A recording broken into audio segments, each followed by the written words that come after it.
Hey everybody. Hello everybody. Hey everybody. It's Brock. This is Brock. And we got a new episode with another episode of All About. What's up everybody? It's Brock and welcome to Double Feature Friday. We are hitting you with 2 episodes today since I did miss out, but finals are over and it is summertime for Brock and I'm so excited. Today we're going to be talking about the Heniochus butterfly fish. It's one of the closest fish you can get to that beautiful Moorish idol that you see.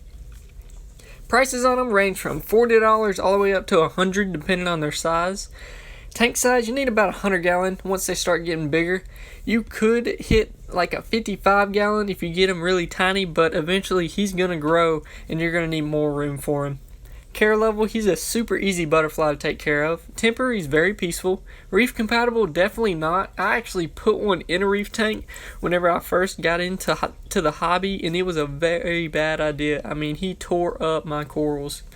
Temperature, you want to keep it 72, 78. DKH 8 to 12, pH 8.1 to 8.4, and your salinity 1.020 to 1.025.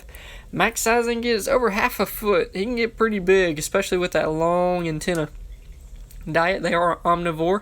Make sure you're feeding them a varied diet, flakes, pellets, and different kind of frozen foods. You also need to be feeding them different kind of veggies, at least a sheet a day. Color, he is black and white striped with that yellow tail, and he is from Indonesia. Compatibility, just ask, let me know what you're going to put him with. He actually can go with other butterfly fish if you're wanting to put him with some. Just make sure you have a pretty big tank. I wouldn't put him, like if you just got a 75 gallon, I would not put multiple butterflies in there. They might get very territorial. But other than that, he's super easy to take care of. Keep feeding him that algae. It keeps his colors real bright and looking good. But I mean, that's it. He's super easy. If you want to get a butterfly fish, this is a good one to get. Like butterflies normally, they love eating different kinds of worms in your tanks, like bristle worms and those little, I can't think of what they're called right now, but you know what I'm talking about.